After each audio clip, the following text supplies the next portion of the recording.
Book of Job. It's a profound and very unique book in the Bible for lots of reasons. The story is set in a very obscure land that's far away from Israel, Uz. The main character, Job, he's not even an Israelite, and the author, who's anonymous, doesn't even set the story in any clear period of ancient history. This all seems intentional, though. It's like the author doesn't want us to be distracted by historical questions, but rather to focus simply on the story of Job and on the questions raised by his experience of suffering. The book of Job has a very clear literary design. It opens and closes with a short narrative prologue and then an epilogue. And then the central body of the book is dense Hebrew poetry, representing conversations between Job and 4 dialogue partners called the Friends. These conversations are then concluded by a series of poetic speeches given by God to Job. Let's dive in and we'll just see how it works together. The prologue introduces us to Job, and we're told that he's a blameless, upright man who honors God. He's a super good guy. And then all of a sudden, we're transported into the heavenly realms, and God is holding court with his staff team. It's a very common image in the Old Testament describing how God runs the world. And among the heavenly beings is a figure called the Satan, which in Hebrew means the accuser or the prosecutor. And it's like we're watching a court scene. God presents Job as a truly righteous man, and then the accuser challenges God's policy of rewarding righteous people like Job. He says, the only reason Job obeys you is because you bless him with prosperity. Let Job suffer, then we'll see how righteous he actually is. And then God agrees to let the accuser inflict suffering on Job. Now, it's at this point in the story that most of us go, what? Why did God do that? And then we assume that this book is going to answer that question, why God allows good people to suffer. But as you read on, the book doesn't answer that question. Nothing in the book ever answers that question. The prologue is setting up the real questions this book is trying to get at. Questions about God's justice and whether God operates the universe according to the strict principle of justice. And the response to those questions comes as you read through to the end of the book, not at the beginning. The ultimate reason for Job's suffering is simply never revealed. So the prologue concludes with a suffering and bewildered Job who's rebuked by his wife, and he's approached by 3 friends who are going to try and provide wisdom and counsel. Their names are Eliphaz, the Temanite, Bildad, the Shuhite, and Zophar, the Naamathite. They're all non-Israelites like Job. And they represent the best of ancient Near Eastern thinking about God and suffering and the human condition, and this moves us into the main part of the book. First, Job speaks. And this is how this section of the book works. First, Job is going to speak, and then they'll follow a response from a friend. Then Job will respond to that friend. Then another friend will respond to Job's response, and so on back and forth for 3 cycles. And this whole debate is focused on 3 questions. Is God truly just in character? And does God run the universe on the strict principle of justice? And if so, then how is Job's suffering to be explained?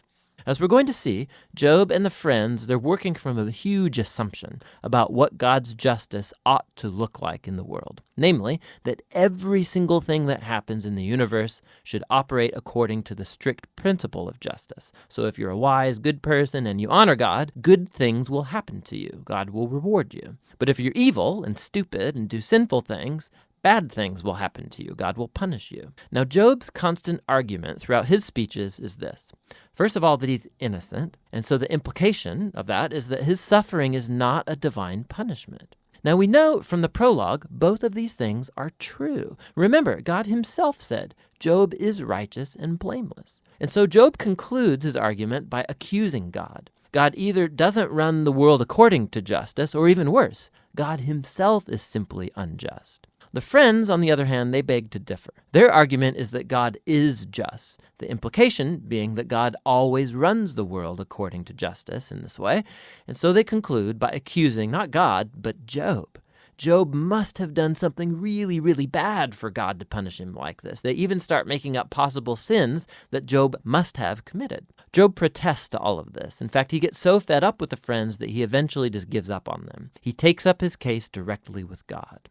Now, something to be aware of is that Job, he's on an emotional roller coaster in these poems. He used to think that God is just, but now he can't reconcile that with his suffering. And so in some outbursts, Job, he'll accuse God of being a bully. Once he even declares that God has orchestrated all the injustice in the world. But the moment he utters that thought, he's terrified of it because he wants to hope and believe that God is truly just. Job is all over the place in this section.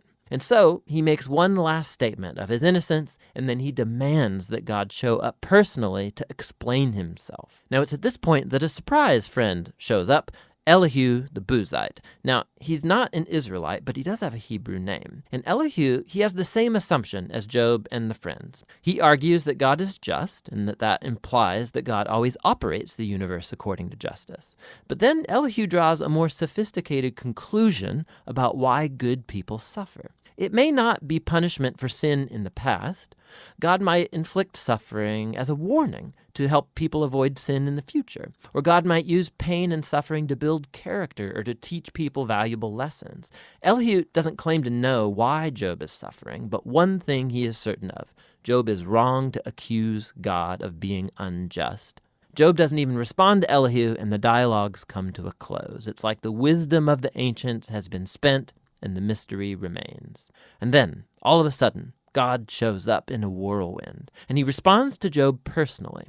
He first responds to Job's accusation that he's unjust and incompetent at running the universe. So God takes Job on a virtual tour of the universe, and he starts asking him all these questions about the order and origins of the cosmos.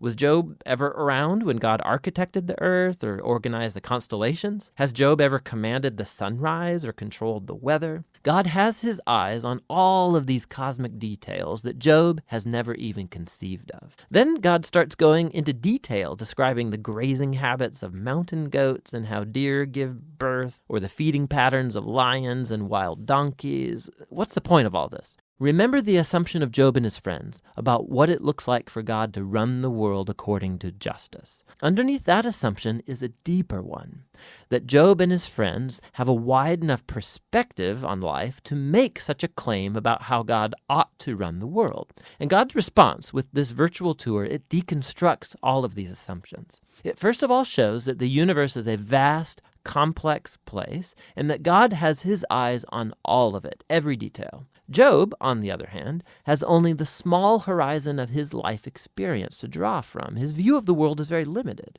And so what looks like divine injustice, from Job's point of view, needs to be seen in an infinitely larger context. Job is simply not in a position to make such a huge accusation about God. After the virtual tour, God asks Job if he would like to micromanage the world for a day, according to the strict principle of justice that Job and his friends assume, punishing every evil deed of every person at every moment with precise retribution. The fact is that carrying out justice in a world like ours, it's extremely complex. It's never black and white, like Job and the friends seem to think. Which leads to God's last point. He starts describing these two fantastic creatures, Behemoth and Leviathan, which some people think are poetic depictions of a hippo and a crocodile. But more likely, they refer to well-known creatures from ancient Near Eastern mythology that are used elsewhere in the Bible as symbols of the disorder and danger that exist in God's good world. These creatures, they're not evil. God's actually quite proud of them, but they're not safe either. The point is that God's world is amazing and very good, but it's not perfect or always safe. God's world has order and beauty, but it's also wild and sometimes dangerous, just like these two fantastic creatures. And so we come back to the big question of Job's suffering. Why is there suffering in God's world? Whether it's from earthquakes or wild animals or from other humans, God doesn't explain why. What he says is that we live in an extremely complex, amazing world that at this stage, at least, is not designed to prevent suffering. And that's God's response. Job challenged God's justice. God responds that Job doesn't have sufficient knowledge about our universe to make such a claim. Job demanded a full explanation from God, and what God asked Job for is trust in his wisdom and character. And so, Job responds with humility and repentance. He apologizes for accusing God, and he acknowledges that he's overstepped his bounds. Then all of a sudden, the book concludes with a short epilogue. First, God says that the friends were wrong, that their ideas about God's justice were just too simple, not true to the complexity of the world or God's wisdom. And then God says that Job has spoken rightly about him. Now, this is surprising because it can't apply to everything Job said. I mean, we know Job drew hasty and wrong conclusions, but God still approves of Job's wrestling, how Job came honestly before God with all of his emotion and pain and simply wanted to talk to God himself. And God says that's the right way to process through all of this, through the struggle of prayer. The book concludes with Job having his health, his family, his wealth all restored, not as a reward for good behavior, but simply as a generous gift from God, and that's the end of the book. So the book of Job, it doesn't unlock the puzzle of why bad things happen to good people. Rather, it does invite us to trust God's wisdom when we do encounter suffering, rather than try and figure out the reasons for it. When we search for reasons, we tend to either simplify God like the friends, or like Job, accuse God, but based on limited evidence. And so the book is inviting us to honestly bring our pain and our grief to God, and to trust that God actually cares and that he knows what he's doing. And that's what the book of Job is all about.